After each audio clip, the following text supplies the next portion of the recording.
வணக்கம். வாங்க இன்றைக்கி நம்ம வீடியோவில் ஸ்பெஷலான சப்பாத்தி கொத்து பரோட்டா தான் பார்க்க போகிறோம். உடலுக்கு ஆரோக்கியமானது, குழந்தைகளுக்கெல்லாம் ரொம்ப பிடிக்கும், பெரியவங்களுக்கும் உடம்புக்கு ஆரோக்கியமாக இருக்குது.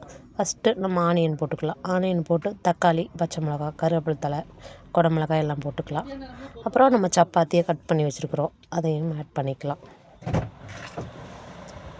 ஆயில் விட்டு நல்லா எல்லாத்தையும் நல்லா ஃப்ரை பண்ணிக்கலாம். அதுக்கப்புறம் நம்ம சப்பாத்தி ஆட் பண்ணிக்கலாம். சப்பாத்திக்கு முதல்ல நம்ம கட் பண்ணி வச்சுருக்குறோம். நல்லா மிக்ஸ் ஆகிற மாதிரி மிக்ஸ் பண்ணி விட்டு நம்ம சுண்டல் போட்டு வெஜ்ஜு குருமா வச்சுக்கிறோம். வெஜ்ஜு குருமாவை ஆட் பண்ணிக்கலாம்.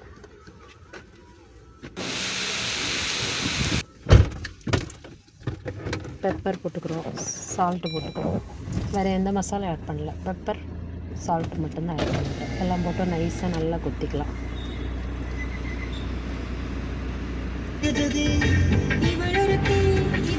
முந்திரி பருப்பு, பாதாம் பருப்பு, திராட்சை எல்லாம் ஆட் பண்ணிக்கிறோம். எல்லாம் ஆட் பண்ணிவிட்டு நைஸாக கலக்கி விட்டு